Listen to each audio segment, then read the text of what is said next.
एक महिला ने उस लग्जरी कार को खाई में धक्का दे दिया जिसे उसने हाल ही में खरीदा था। कार में उसका 1.5 साल का बेटा भी बैठा था, लेकिन इस पागलपन जैसे लगने वाले कदम के पीछे एक चौंकाने वाली वजह थी। गलती से उसने कार का एंटी थेफ्ट मोड चालू कर दिया। अगले ही पल कार पूरी तरह लॉक हो गई और सभी सिस्टम बंद हो गए। उसने पास पड़ी एक लकड़ी उठाई और खिड़की तोड़ने की कोशिश की, लेकिन लकड़ी बीच में से टूट गई। चूंकि एंटी थेफ्ट मोड बाहर से बंद नहीं किया जा सकता था, उसने खिड़की के जरिए अपने बेटे को समझाकर फ़ोन ऑपरेट करने की कोशिश की, लेकिन एक छोटा सा बच्चा भला इतनी बात कैसे समझता।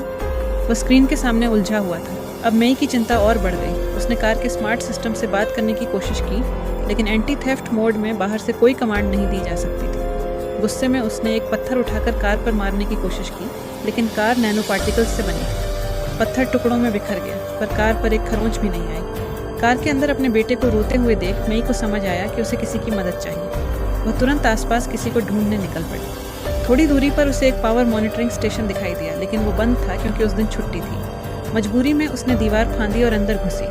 वहाँ से उसे एक प्लायर और एक टॉर्च मिली। जैसे ही वो वापस जाने लगी, उसे दूर से किसी जंगली जानवर की आवाज़ सुनाई दी। बच्चा कार में बैठा अपनी माँ को देखकर खुश हो गया, लेकिन तभी मई कार की छत पर चढ़ गई क्योंकि उसे पीछे से जानवर आता दिखाई दिया। अगले ही पल एक जंगली कुत्ता सामने आ गया। सौभाग्य से मई ने बहादुरी से उसका सामना किया और उसे भगा दिया, लेकिन अब वो फिर से कार के बाहर जाने की हिम्मत नहीं कर पा रही थी। वो पूरी रात कार की छत पर ही लेटी रही। अगली सुबह सूरज सिर पर चढ़ चुका था। ज़मीन का तापमान 40 डिग्री तक पहुंच गया था।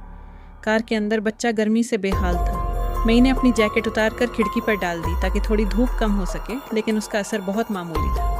कार के अंदर का तापमान लगातार बढ़ता जा रहा था और मई को एहसास हो गया था कि ऐसे में बच्चा जिंदा नहीं बचेगा। अब उसके पास कोई और रास्ता नहीं था। वो फिर से मदद की तलाश में निकल पड़ी। काफ़ी देर तक भटकने के बाद उसे एक रनवे पर एक विमान दिखाई दिया, लेकिन पास जाकर देखा तो वह कई सालों से टूटा पड़ा था। उसे वहाँ एक बाल्टी मिली और कुछ पानी। उसने उसे भर लिया और दौड़ते हुए वापस लौटी। लेकिन जब वह कार के पास पहुंची तो देखा कि बच्चा अब होश में नहीं है। शायद डिहाइड्रेशन के कारण बेहोश हो गया था। जल्दी में वह कार की छत पर चढ़ गई और पूरी बाल्टी का ठंडा पानी कार के ऊपर डाल दिया ताकि अंदर का तापमान कम हो सके। लेकिन सब बेकार था। बच्चा अब भी बेहोश था। उसे आवाज़ देने पर भी कोई प्रतिक्रिया नहीं हो रही थी। तभी अचानक मई ने देखा कि बच्चे की उंगली हिली। उसमें उम्मीद की एक किरण जगी, लेकिन वह ज़्यादा खुश भी नहीं हो पाई। वो जंगली कुत्ता फिर लौट आया था। इस बार मई कार के नीचे छिप गई, लेकिन कुत्ते ने उसे पकड़ ही लिया और उसके टखने को काट लिया। किसी तरह उसने फिर से कुत्ते को भगाया, लेकिन तभी कार धीरे धीरे खाई की तरफ खिसकने लगी। उसने पूरी ताकत से कार को रोकने की कोशिश की, लेकिन इतनी भारी कार को इंसानी ताकत कैसे रोकती।